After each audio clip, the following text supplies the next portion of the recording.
Здравейте, прекрасни дами!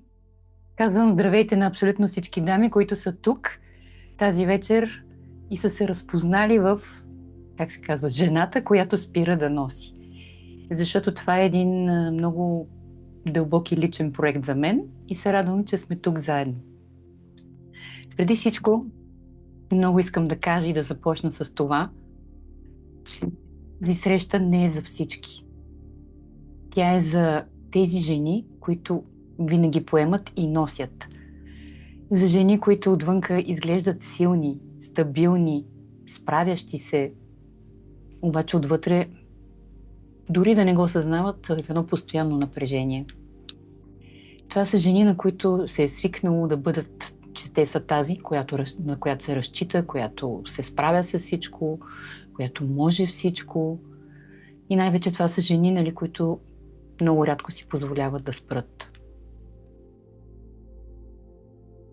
Казвам се Биляна, психотерапевт и космоенергет съм. Работя с жени, които са свикнали да бъдат силни в системата, т.е. в работата, в семейството, в отношенията си, във всички връзки, които създават в живота. Създадох програмата Жената, която спира да носи, като личен авторски проект, защото виждам и продължавам да виждам, включително и при себе си, един и същ модел отново и отново. Тоест жени, които могат всичко, но плащат за това с една постоянна свръхмобилизация. Както казах, аз също съм една от тях. Не се и съмнявам, че всяка една от вас е чувала за себе си, че е силна. И че затова се справяте с всичко. Че можете нещата толкова добре, дори по-добре от някои други. И постепенно, със сигурност това започва да ви определя. Вие почвате да се възприемате по този начин. В един момент вече не избирате дали да се намесите, а просто се намесвате. Нали? Тоест, то става автоматично. Нещо се обърква и вие отивате да го поемете. Някой се ръколебае и вие решавате вместо него. Ако има напрежение, започвате да го удържате и да се справяте. Изобщо не обсъждате със сигурност дали е ваше или не. Дори не ви минава през ума. Защото е много по-лесно да го направите, отколкото да стоите и да гледате. Тоест, действието при вас е вашата защита. Обаче знаете ли какво? Точно там е всъщност вашия проблем. И нашия. Тази среща няма да е удобна за вас, защото, както казваме, е насочена към жени, които отвън изглеждат стабилни и функционални, а всъщност са изградили целия си живот и начин на съществуване около способността да удържат, да поемат и да не се разпадат. Тези жени са свикнали да реагират бързо, да мислят стратегически, да поемат отговорност, още преди някой дори да е поискал или да ги е помолил. И точно за това всичко това ви прави ценни, уважавани, незаменими дори в средите, в които се движите. Проблемът е, че когато тревожността се появи, вие не я разпознавате като усещане в тялото, а просто я приемате като поредната задача за управление. Тоест, когато има несигурност, не я преживявате, а я организирате. Когато ви боли, не спирате, а продължавате да функционирате така, сякаш нищо не се случва. И с времето това вече не е избор. То се превръща в автоматизъм. Автоматизъм, който държи постоянно нервната ви система в постоянна мобилизация, а способността ви да контролирате става всъщност все по-силна от способността ви да усещате. Външно това изглежда като зрялост и сила, но вътрешно със сигурност ограничава свободата ви. Защо? Защото вие не може да останете в пауза без да изпитате напрежение. И не може да се отдръпнете, да вземете стоп за себе си, без да се появи чувство за вина. Познато ли ви? Точно за този механизъм ще говорим тук. Не за повърхностни техники, не за повече мотивация, а за начина, по който всъщност сте структурирали вътрешната си регулация. По такъв начин, че да можете винаги, дори когато става цената твърде висока. Защо ви разказах за примера с чувството за вина? Ще ви дам със себе си. Лятото, работейки, навънка има слънце, прекрасна градина и аз цял месец не мога да изляза и да стигна до градината. Един ден просто казах, не ще чета книга. Имам право. Аз съм жената, която избира. И излязох да чета книга, седнах и точно след половин час ме загриза огромно чувство за вина, защото край мен мъжа ми и майстори ремонтираха, а аз абсолютно нищо не правех. И тогава си казах, това не може повече да продължава така. Искам да видя въпросите само в чата. Моля ви да... Здравейте, да. От всякъде познато. Нека накрая да отговаряме на въпросите. Сигурна съм, че да, наистина много от вас ще се разпознаят в това. Затова искам да поговорим за свръхфункционирането. Нали, то е това, което ни кара никога да не спрем. И това, което ще опиша тук, нали, то си има конкретна структура. Тя не е личностна черта. Тя е един всъщност усвоен модел на адаптация, който обикновено започва рано и постепенно се усъвършенства до степен, когато вече изглежда като идентичност. Тоест, то е автоматично, ние не го разпознаваме, ние се възприемаме, че сме такива, просто такива. Свръхфункционирането обаче не означава, че правите много, а че всъщност поемате системно много повече, отколкото реално е ваше. Защото вътрешното напрежение намалява в момента, в който почнете да влизате и започнете да действате. Искам тук да акцентирам върху нещо, което всъщност е същината, нали, на това свръхфункциониране. Да разберете, че самото действие, самото функциониране е това, което ви регулира. Когато организирате, когато решавате или поемате от контрол над ситуацията, тревожността спада и се появява временно усещане за стабилност. Това усещане е толкова силно и познато, че постепенно започвате да го търсите несъзнателно и всеки вакуум, всяка пауза или неяснота започва да се преживява от вас като заплаха, която трябва да бъде овладяна. По този начин, именно с времето, границата между това, което е реално ваше и отговорност и това, което просто не може да понесете повече, остава неуправляемо и се размива. Вие не си казвате, ще поема, защото вече сте поели автоматично, преди да сте осъзнали, че е имало избор. Това не е въпрос на дисциплина или амбиция. Това е начин, по който всъщност нервната ни система е научила да оцелява буквално чрез свръхкомпетентност, свръхактивност и дори когато този механизъм е видян и преконфигуриран. По този начин всяка ваша почивка ще бъде временна и всяка граница ще бъде просто още едно усилие, което изисква още контрол.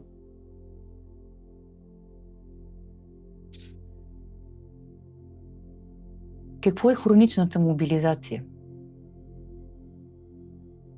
Това е когато тялото ви е в постоянен режим трябва. Проблемът с свръхфункционирането не е, че правите твърде много, а че просто системата ви не излиза от постоянния режим на готовност. Когато човек дълго време регулира вътрешното си напрежение чрез действие и контрол, нервната му система започва да приема мобилизацията за абсолютно нормално и естествено състояние. Това означава, че дори когато няма реална заплаха, тялото винаги е стегнато. Вниманието е насочено навън, а вътрешният покой е непознат. Сигурна съм, че много от вас имат нервни тикове или стискане на зъби или чоплене на ногти, обаче вие не го възприемате това, че е тревожност. И със сигурност не бихте казали, че сте тревожни, защото вие не изглеждате тревожни. Вие сте организирани, продуктивни, ясни, справящи се, държащи всичко на ръцете си. Но под тази яснота има една постоянна вътрешна готовност. Усещане, че нещо трябва да се държи, да се предвиди, да се обезопаси, да се предвиди, нали, както казах, особено в най-лошия или най-така опасния вариант. И когато този режим стане хроничен, всяко спиране, глътка въздух, четене на книга или каквото и да било удоволствие, започва да се преживява като риск и тялото да изпитва вина. Паузата на подсъзнателното ниво практически означава и се възприема като загуба на контрол.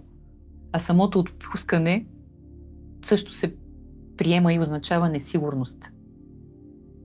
А несигурността е нещо, което сте се научили да не допускате. Затова не е достатъчно да си кажем, ще си почина. Нали, тялото просто не знае как. Дори да си починете, то след 10 минути или 15 максимално автоматично ще почне да ви напряга. Да усещате нервност или тревожност. Защо? Защото то е тренирано да функционира, а не да се отпуска. И докато тези мобилизации не бъдат осъзнати и постепенно мобилизацията не бъде свалена, всяка промяна остава повърхностна. Тук не говорим за умора. Говорим за система, която, както се казва, не е слизала в дълбок покой от години. И тук искам да ви разкажа цикъла, казано на слайда, как се развива и върви.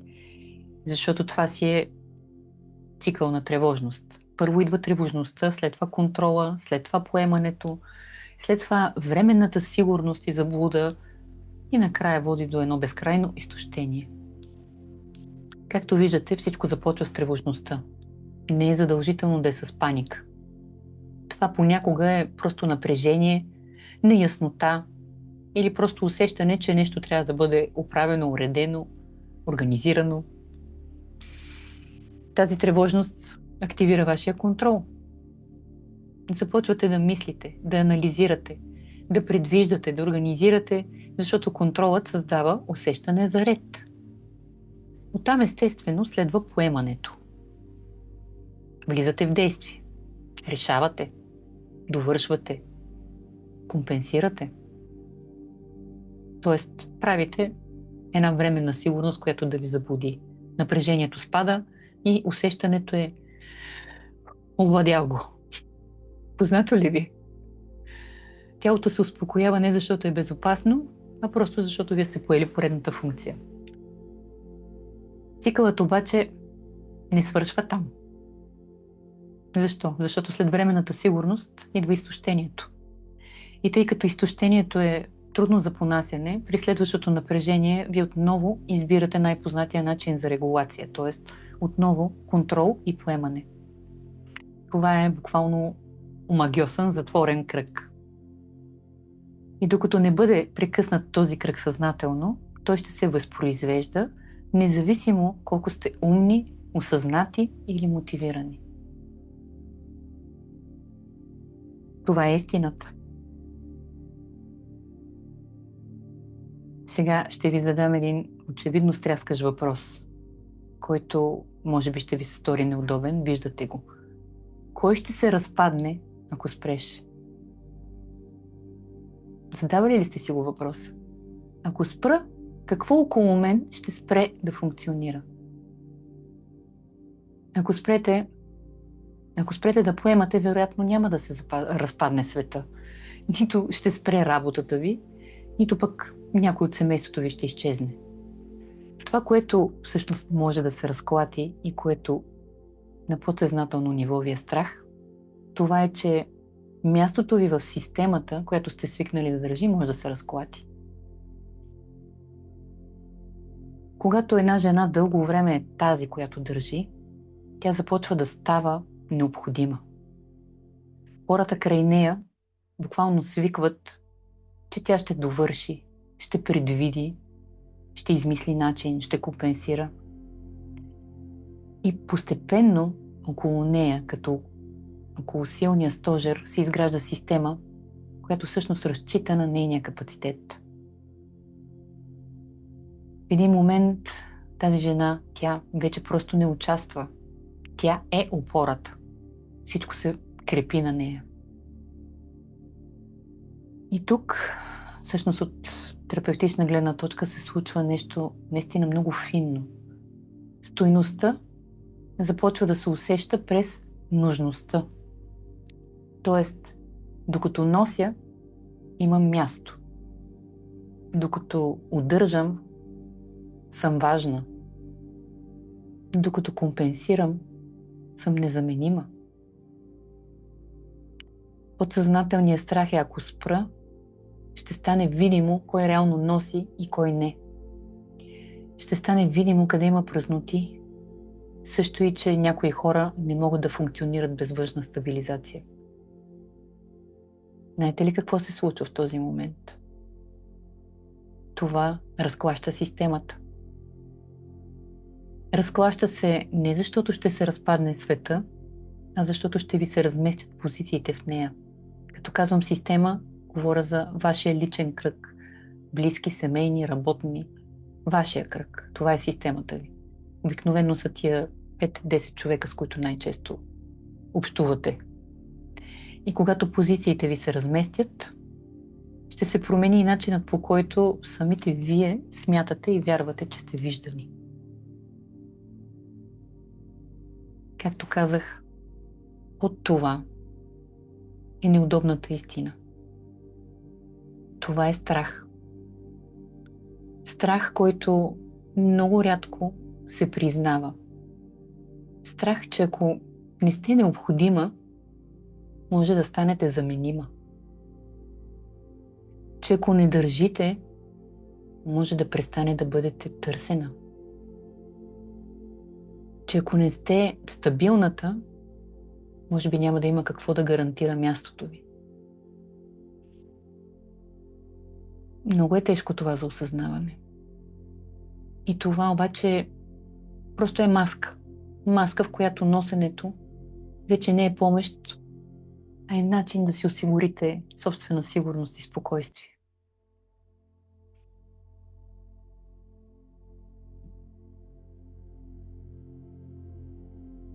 Защо, когато това се види ясно, става болезнено? Защото означава, че част от връзките ви, може би, са структурирани около вашата функция, а не около вас самите. Затова въпросът не е кой ще се разпадне, ако спрете. Въпросът е какво ще трябва да почувствате вие, ако не спасите ситуацията. И дали сте готови да останете в това усещане, без да компенсирате. Ако спрете да поемате, някой може да се разочарова. Някой може да ви види като по-малко надежна или по-малко ценна. Някой може да се отдръпне. Някой може и да се ядоса. И тогава се активира още един дълбок страх. Не от хаоса, а от загубата на одобрение. Затова носите. За да няма напрежение, конфликт или риск някой да ви види като недостатъчна. И когато това стане видимо и ясно, разбира се, че е болезнено. Много болезнено, защото означава, че част от силата ви всъщност е била начин да си гарантирате любов. Казах ви, че няма да е леко. Сега ще ви покажа и диагностична карта на модела, който се постарах да нарисувам, за да бъде по-лесно възприето. Това, за което говорихме до сега, не е абстрактно, то има вътрешна архитектура. Всеки човек регулира себе си през няколко основни центъра. Това е волята, ума, сърцето и гласа. Когато системата е балансирана, тези центрове си сътрудничат. В енергийно план това означава, че енергията тече свободно. Когато обаче един или два от тях станат доминиращи, се случва изместване. При жени като вас, ще да кажа, но не, при жени като нас, обикновено доминират волята и ума. Волята поема, умът организира, умът предвижда, анализира, контролира. Това създава усещане за стабилност и спокойно. Проблемът е обаче, че когато волята и умът водят прекалено дълго, тялото и сърцето започват да се редуцират. Тялото почва да дава сигнали, които се игнорират. Сърцето почва да усеща, но усещането се рационализира. Гласът се опитва и иска да каже не, обаче волята казва, ще се справя. Така системата отвън изглежда напълно стабилна, но вътрешно почва да губи регулация. И тук става ясно защо думата просто почивка не работи. Защото проблемът не е в липса на отпуска или на почивка, а в начина, по който е структурирана вътрешната ви иерархия. Това е дълбок, отдавна структуриран процес, който практически ви навигира през целия живот. Докато волята стои най-отгоре, всичко останало ще се подчинява на задачата.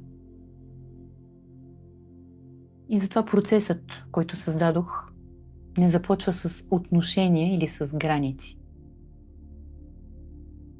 Границите, контрола засилват отношенията.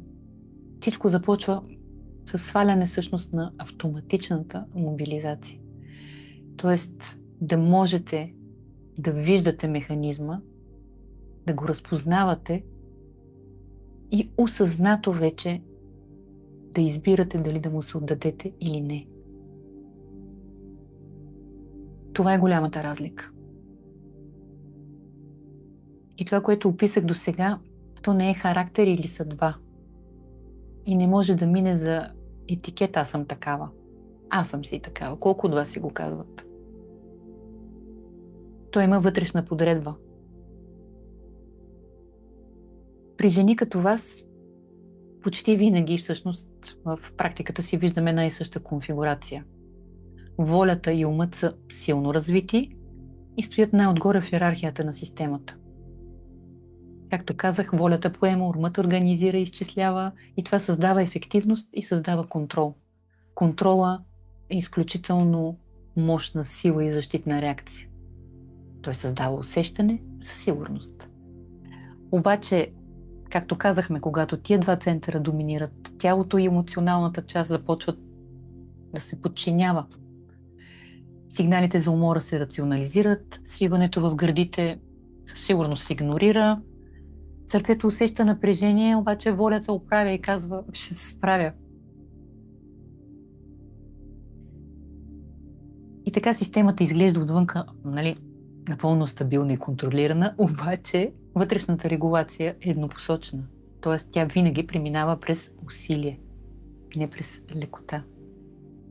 А докато усилието е основният инструмент за стабилност, почивката никога няма да носи покой. Тя ще носи тревожност и вина. Затова пак повтарям, че не става дума за още мотивация. Защото просто мотивацията не работи. Не е въпрос на мотивация, а на регулация. Мотивацията отново ни прави по-силни, по-можещи, по-справящи се. Тоест, можем да носим.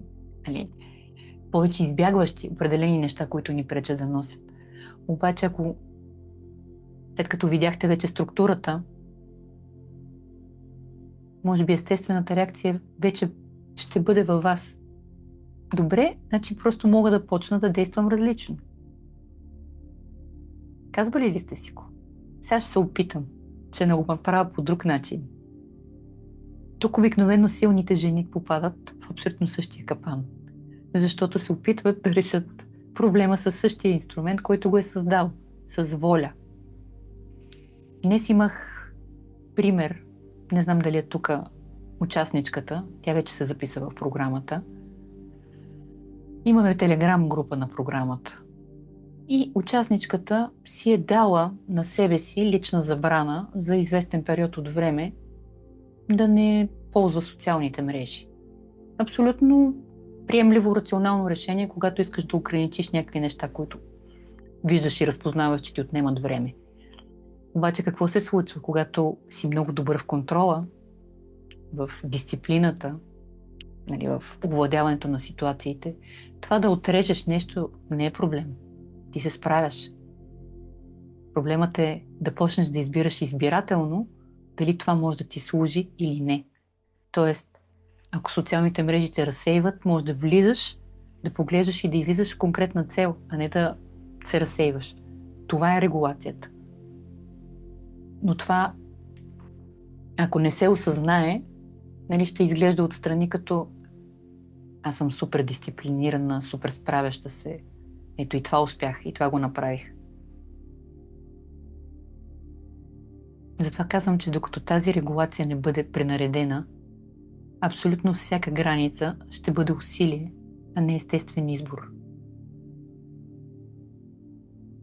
Много мислих преди да създам тази програма.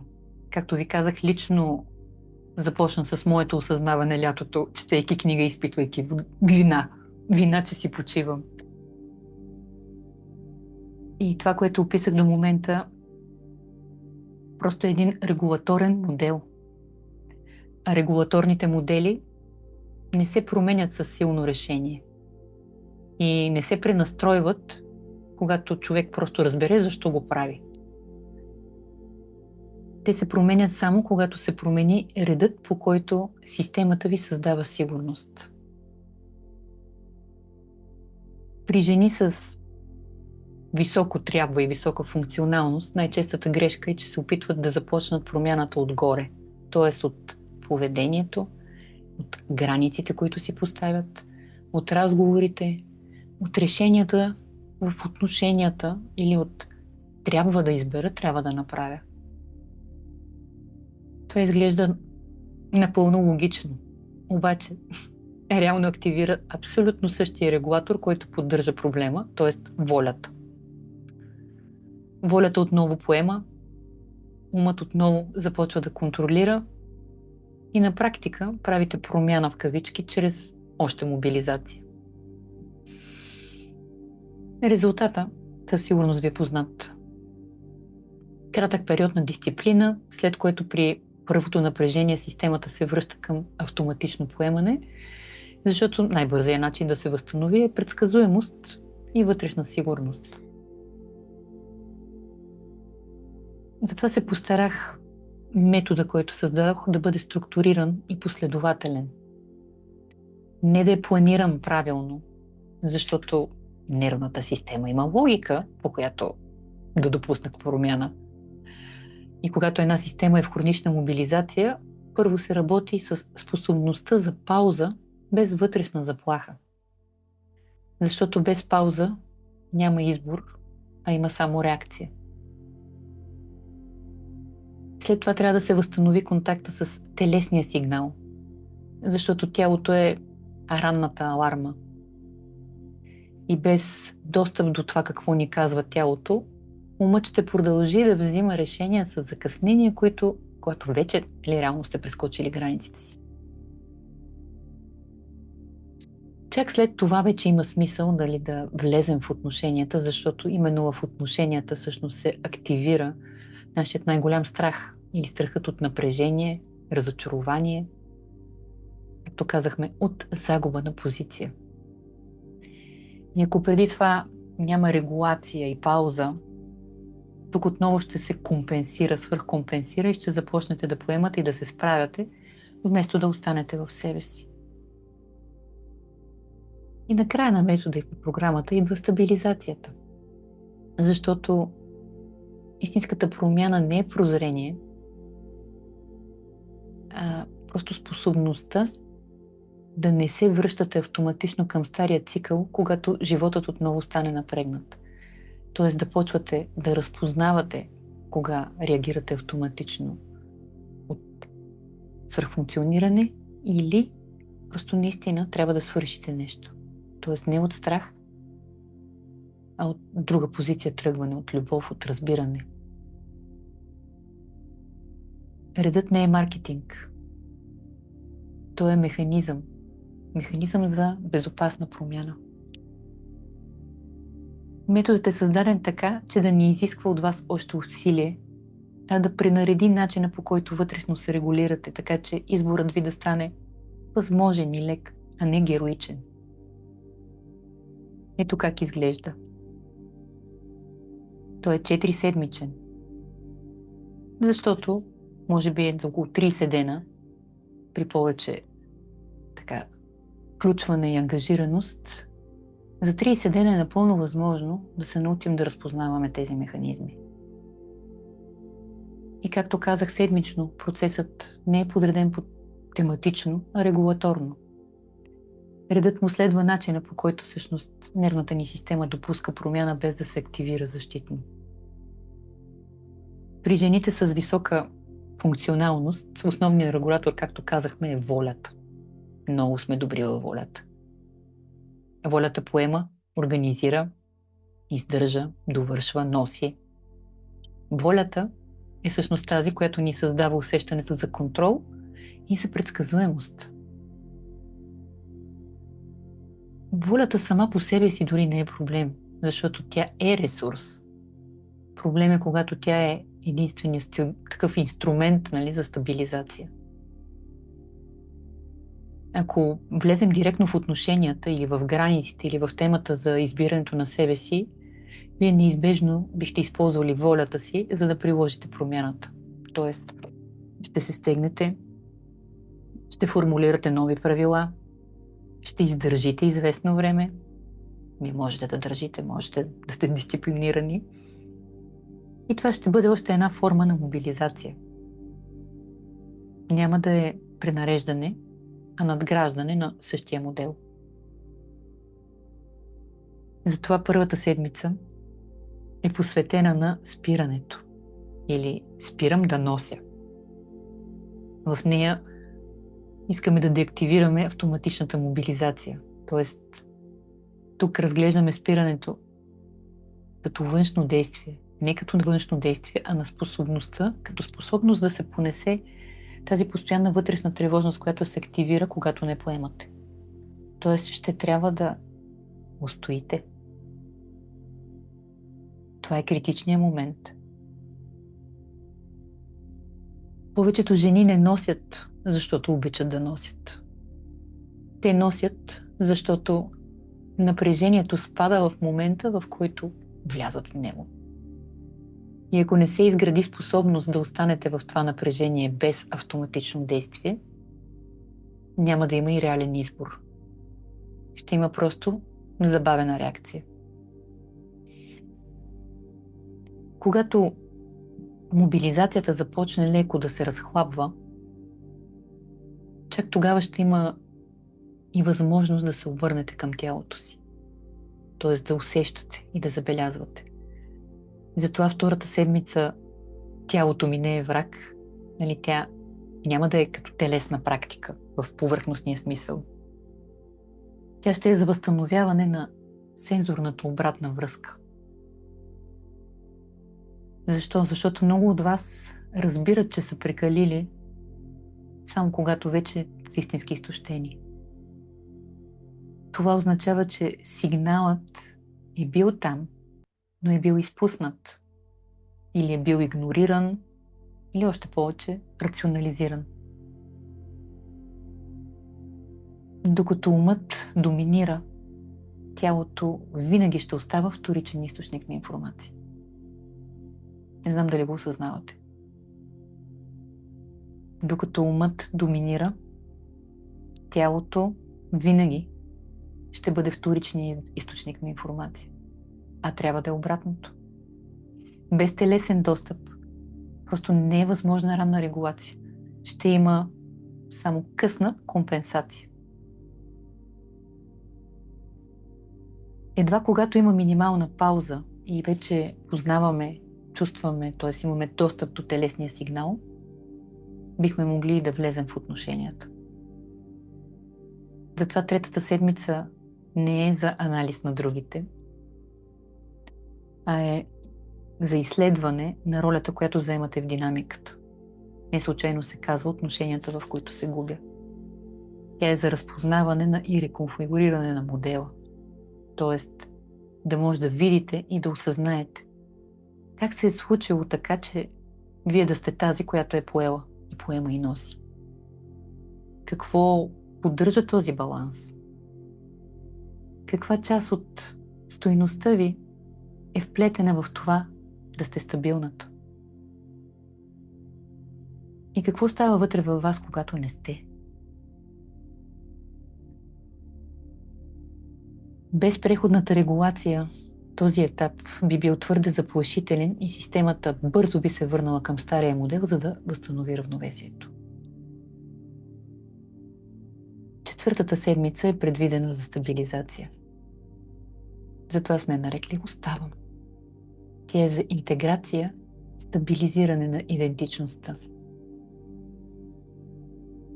Промяната не е в това да направите няколко различни избора. Промяната е в това да не се върнете автоматично към стария цикъл, когато напрежението отново се появи. А то ще се появи абсолютно неизбежно. Тялото ви ще направи всичко възможно да ви върне към познатия и сигурен стрес. Животът няма да стане по-лесен. Напротив, ще има борба, ама борба вече, която ще я направите за себе си. Не на света, а вътре със себе си да устоите, да издържите. Разликата в това обаче е, че няма вече да е нужно и да е необходимо да гарантирате стойността си чрез още поемане.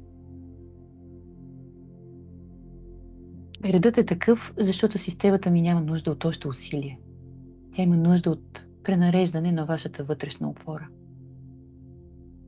Ако обърнем последователността на цикъла, ще направите промяната по начина, по който правите всичко останало, т.е. с сила. И това ще ви изтощи още повече. Това е причината процесът да не е просто серия от срещи. Той е подреден така, че да не изисква от вас още усилие, а да намали необходимостта от усилие. И за да стане това реално, а не концептуално, той има конкретна структура на работа, подкрепа и дълбочина. Нека ви покажа какво реално включва. Няколко слоя работни, защото модела, който говорим, изобщо не е повърхностен и това не са просто 4 теми, през които ще преминем. Първо, ще работим в малка група. Това е важно, защото динамиката на силната жена се активира именно в присъствие на други. В групата става видимо кога поемате, кога мълчите, кога се стягате или пък се сравнявате. Това не може да се види в самостоятелен курс.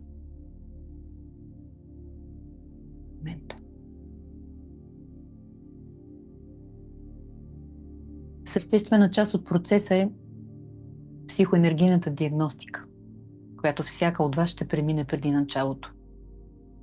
Това е една много интересна карта, която ще ви даде яснота как е структурирана вашата система. Къде е свръхактивна, къде е блокирана, къде липсва регулация. Много неща се виждат в нея. Това е авторски метод между психотерапия и космоенергетика.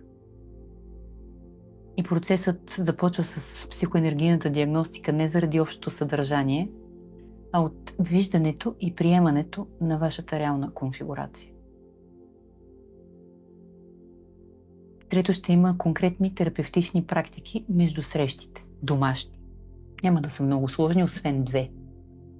Те не са упражнения за мотивация, а всъщност лична работа, която да изгражда паузата, да възстанови телесния ви сигнал и да помогне за промяната на автоматичната реакция.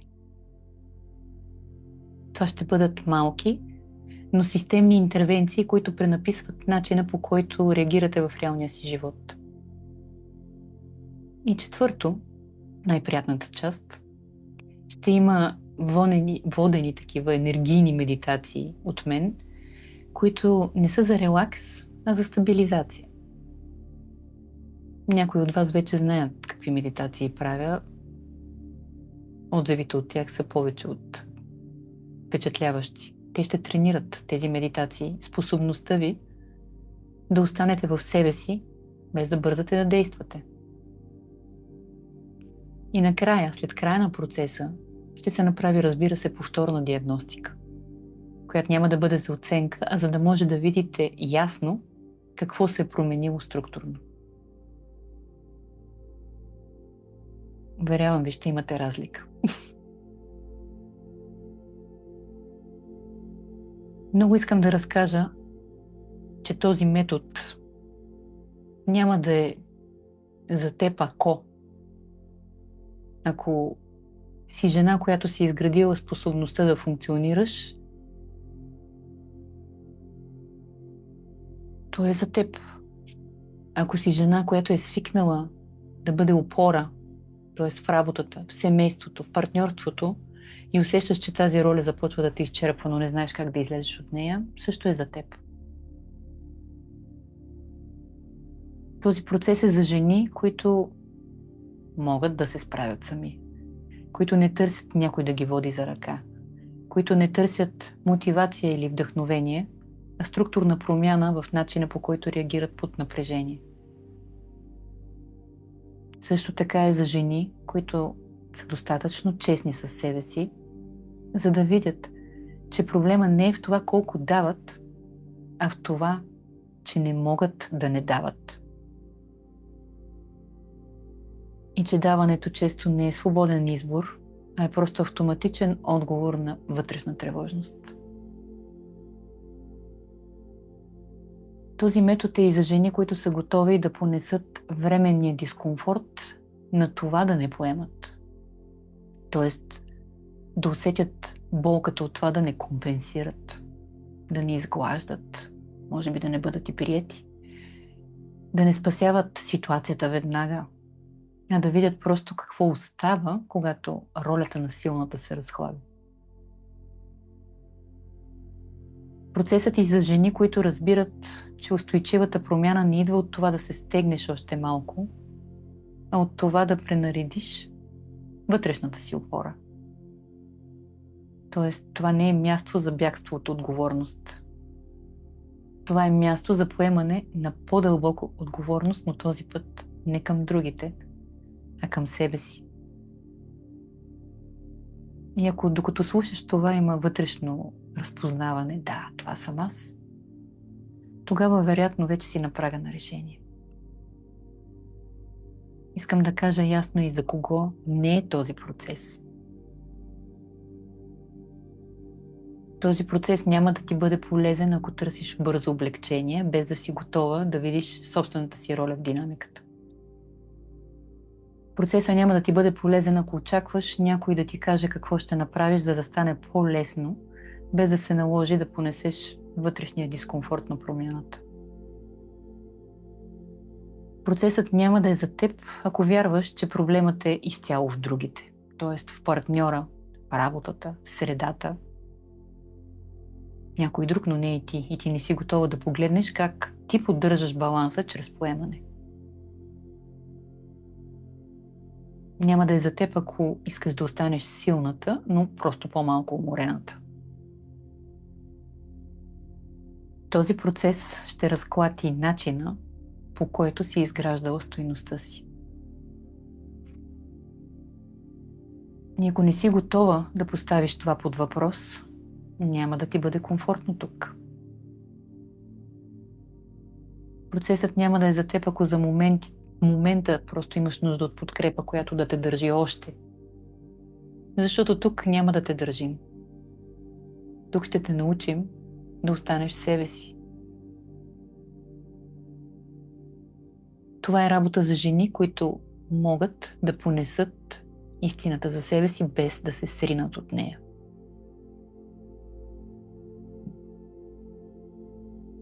До този момент говорихме за структурата на един модел, който вероятно ви е служил дълго време.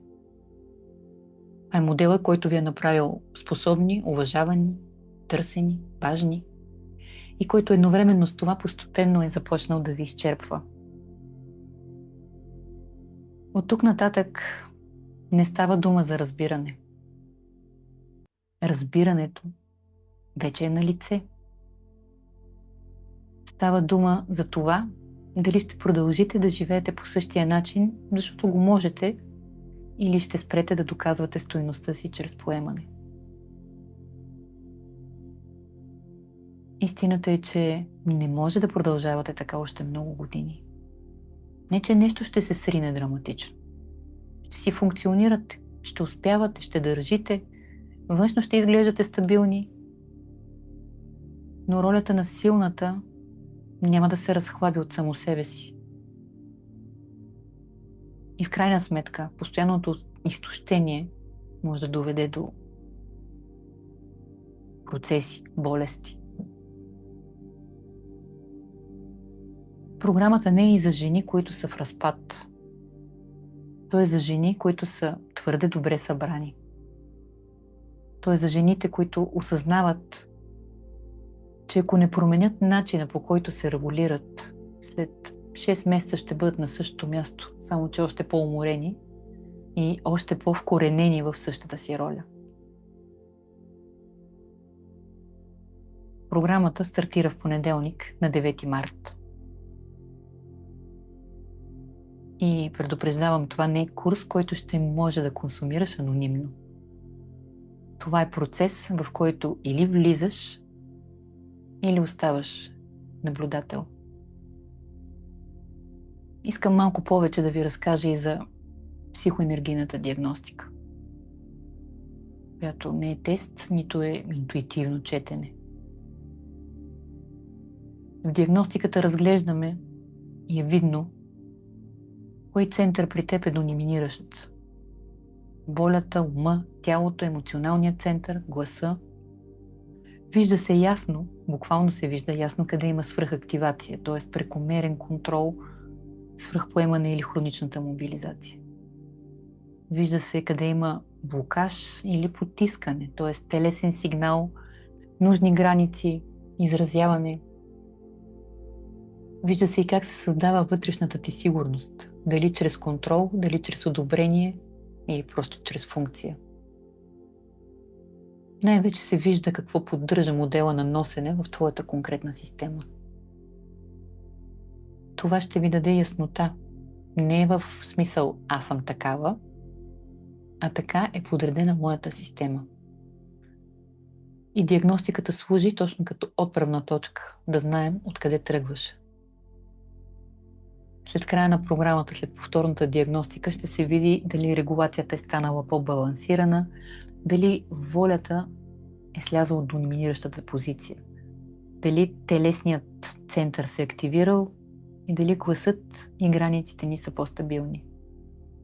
Това прави процеса измерим, а не само преживян. Какво още включва програмата? Освен 4 седмици съдържание, както вече видяхте, програмата включва 4 живи срещи в Zoom в малка група, за които също ще имате и запис след това. Персоналната психоенергийна диагностика преди началото и повторна диагностика в края. Водените стабилизиращи енергийни медитации, които казах не за релакс, а за регулация. Терапевтичните микропрактики между срещите и тежката артилерия. Това са конкретните писмени домашни. Самооценка, работа с ценности, структурен инвентар. Ще трябва да отделите време за себе си.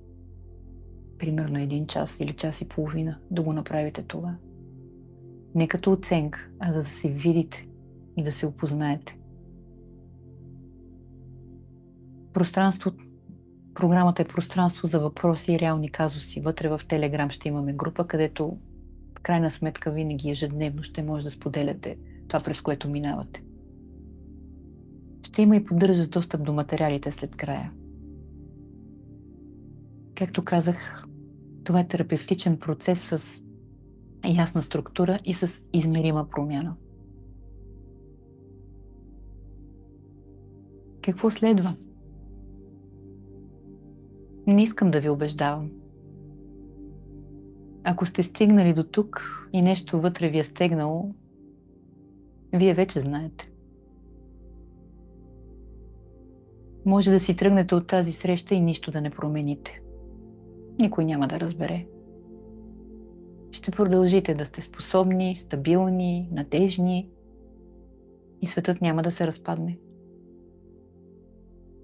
Само че вие ще знаете, че пак сте избрали да носите. Програмата започва на 9 март.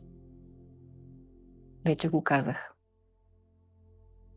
И работя наистина с неголяма група. Когато местата се запълнят, затварям. До момента има 12 записали се. Остават още наистина няколко места. За жените, които сте тук, имам специално предложение. Тоест, за вас тази тук инвестицията ще е 169 евро в рамките на последните 24 часа. След това цената се връща към обявената си цена и програма на 199 евро.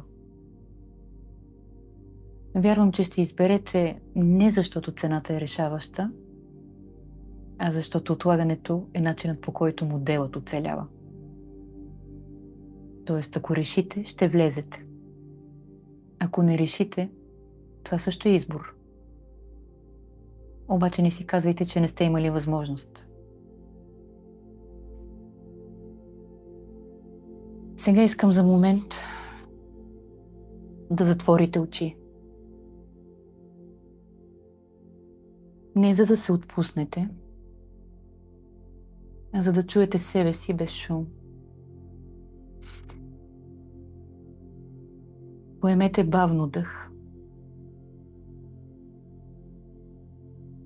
и си представете утрешния ден. Същите хора, същите отговорности, същия ритъм.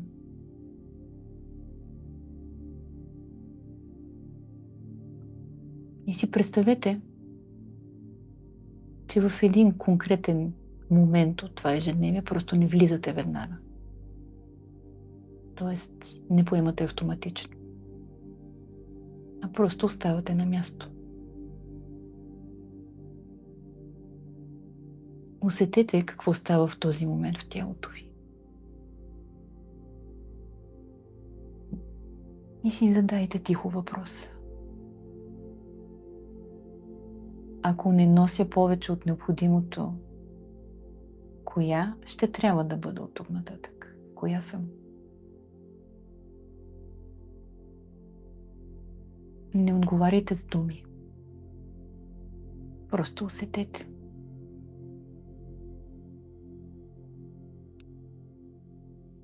И отворете очи. Ако вътре във вас има яснота, не ви трябва повече време. Как да успеем да върнем физическата си енергия, след като дълго време сме били изтощени? Като се научите да не влизате автоматично в това, което ви тригърва, както се казва. Практикува се. Когато се научите да устоявате на външните провокации, ще почне и да намалява напрежението. Това е процес, който отнема време. Не мога да ви гарантирам, че ще стане за един месец, но със сигурност за един месец ще се научите да го разпознавате, за да може да го поддържате после и да го прилагате. Когато дълго време системата ни е в постоянен хроничен стрес, тялото буквално привиква към този биохимичен коктейл от стрес и емоции в тялото. И ако дълго време, години си се държал в този модел, той няма да отмине за един месец. Ще трябва да се научиш, да го тренираш, да изграждаш буквално нови невронни връзки и да свикваш на нова биохимия в тялото си. Т.е. да не влизаме веднага, да не носим веднага, да бъдем по-нежни със себе си.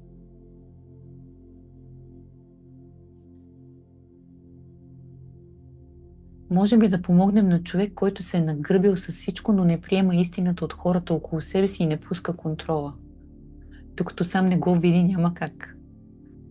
Не знам дали става въпрос за теб или на някой искаш да помогнеш, но ако този някой първо не е поискал помощ, а пък ти много искаш да му помогнеш, дали това не активира в теб някоя част да бъдеш спасител, т.е. аз спасявам, аз съм важна. Плащането по EasyPay става ли? По всички начини става. Има вариант да изберете, нали, банково плащане. Като изберете банково плащане, ще получите имейл. В имейла ще има банкова сметка, може и по EasyPay да платите. Няма никакво значение. Ще успеем ли да променим модела и да не привличаме мъже, които се опират на теб, когато имаш нужда на него, не можеш да се опреш? Ако промените себе си, ще промените модела. Пак казвам, за 4 седмици не мога да ви гарантирам, че това ще се случи. Но ще видите как става и ще продължите да го практикувате. Както казах, и ще има допълнителна подкрепа. Няма да ви изоставя. Тялото ви трябва да се научи на новия, как се казва, на новия начин на реагиране и на възприемане, на новата биохимия в себе си. През QR кода ли е регистрацията? През QR кода, като го снимате, излиза сайта и през сайта всъщност правите регистрацията и заплащането. Както казах, тази цена е валидна до 24 часа. Добре, прекрасни дами. Ако няма повече въпроси, ви желая една прекрасна и спокойна вечер. Всяка от вас ще получи като подарък, всяка от вас, която се запише допълнително, и една моя любима медитация, която се казва "Аз съм достойна". Тя не е към програмата, но ще ви подкрепя дори и да вземете решение да не се запишете. Това беше от мен. Секунда. Колко време ще имаме достъп до курса? Записите са за вас. Курса не се случва в платформа. Курсът ще бъде само в Zoom, всеки понеделник от 7 часа. Материалите остават за вас, записите остават за вас, така че винаги ще имате достъп. Прекрасна вечер желая на всички. Благодаря ви, че бяхме заедно. Бъдете и си позволявайте.